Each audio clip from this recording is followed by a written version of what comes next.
मिरजेतील मंगळवारचा आठवडा बाजार गणेश तलाव रस्त्यावर भरविण्यात येत असल्यामुळे या ठिकाणी संपूर्ण रस्ता बंद होत आहे।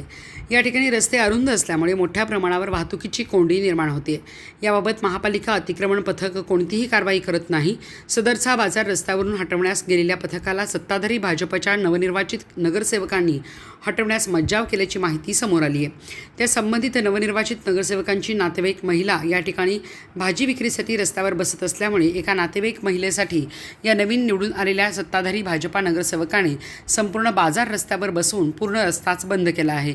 मिरजेत जर मंगळवारी या ठिकाणी आठवडा बाजार रस्त्यावर गणेश तलाव परिसरात बसतो, त्यामुळे संपूर्ण रस्ता बंद होत आहे। पर्यायी एकच रस्ता आल्यामुळे आणि तोही अरुंद असल्यामुळे या ठिकाणी मोठ्या प्रमाणावर वाहतुकीची कोंडी होते। मात्र नागरिकांना त्रास झाला तरी चालेल, मात्र भाजी विक्री करणाऱ्या नातेवाईक महिलेला त्रास झाला नाही पाहिजे असा पवित्रा भाजपच्या नगरसेवकांनी घेतल्यामुळे महापालिका अतिक्रमण पथकसुद्धा या नगरसेवकापुढे हतबल झाले आहे।